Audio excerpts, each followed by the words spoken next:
La luz mortecina del local iluminaba el rostro de Carlos, quien sostenía un informe financiero con la misma solemnidad con la que un capitán observa el hundimiento de su navío. Como un experto en administración de empresas con un título de maestría, no podía ocultar la realidad de las cifras.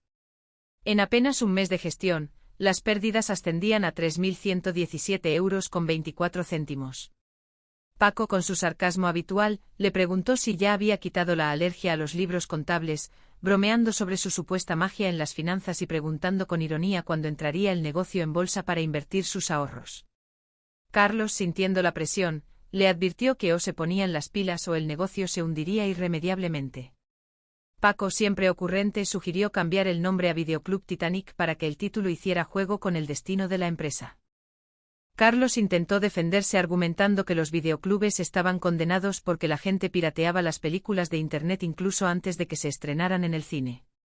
Si alguien podía encontrar una película por 3 € en la calle, era difícil convencerlo de alquilarla legalmente. A pesar de la ilegalidad del asunto, la realidad económica era aplastante. Mientras tanto, en la penumbra del local, surgían comentarios sobre la preocupación que esto causaba incluso a niveles gubernamentales, bromeando con que al día siguiente habría un gabinete de crisis en la piscina climatizada de la Moncloa. Belén interrumpió la conversación con su energía característica. Al ser cuestionada sobre su presencia, confesó que estaba sola en casa y se aburría. Con su lenguaje directo, preguntó si era imprescindible tener ciertos atributos masculinos para estar allí.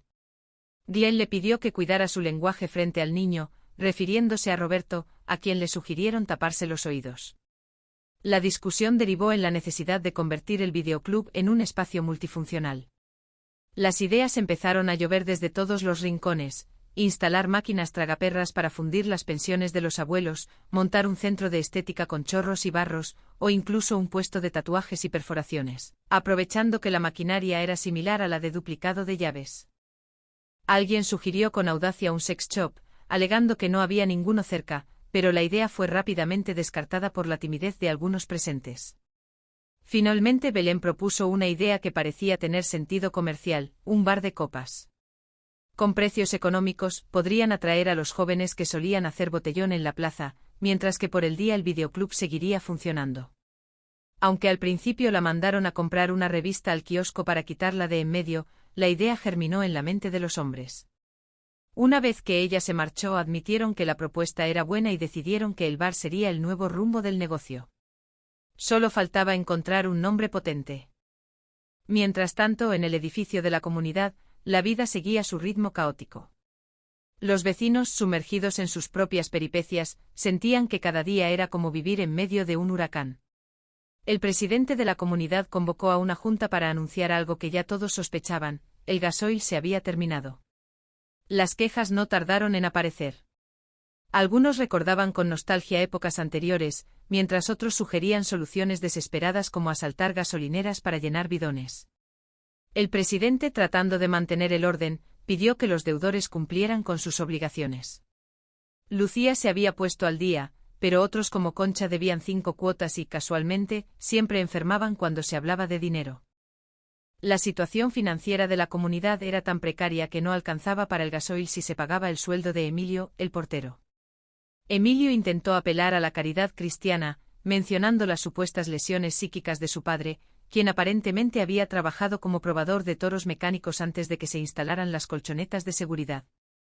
En medio de la tensión, Carlos presentó su solución: el Discopub Videoclub, un concepto de 2x1 con entrada gratis para las mujeres menores de 70 años.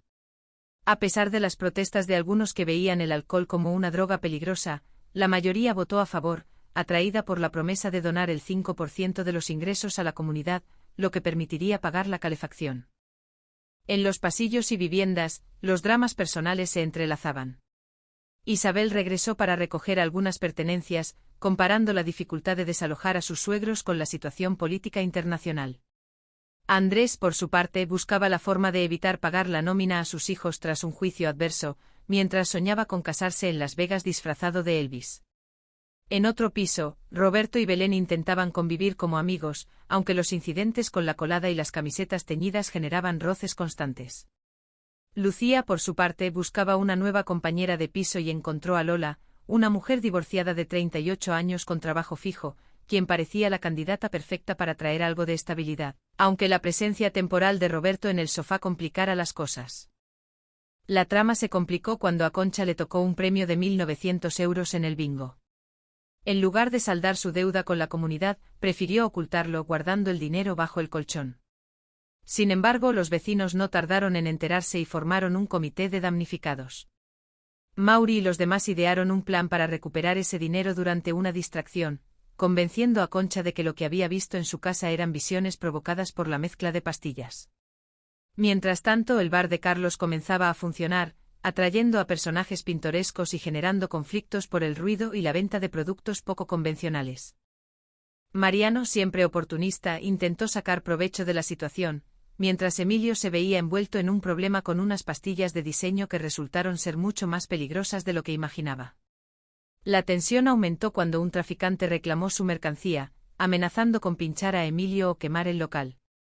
En el hospital, Isabel fue nombrada enfermera jefe por su mano dura con los pacientes, quienes preferían pedir el alta antes que lidiar con su carácter. En un intento desesperado por echar a los abuelos de la casa, alguien fingió una llamada del doctor Vilches alertando sobre la gravedad de una pariente lejana, pero el plan fracasó porque las rencillas familiares eran más fuertes que la preocupación por la salud. La jornada terminó con los vecinos compartiendo momentos de ocio frente al televisor, viendo películas y reflexionando sobre la vida, el amor y el paso del tiempo. Roberto, preocupado por sus entradas y la posibilidad de quedarse calvo, buscaba consuelo mientras Lola y Lucía decidían que, a pesar de los problemas, era necesario salir y disfrutar de la vida. El edificio, con sus ruidos, sus deudas y sus personajes extravagantes, seguía siendo un microcosmos donde, a pesar de todo, siempre había un espacio para la risa y la esperanza.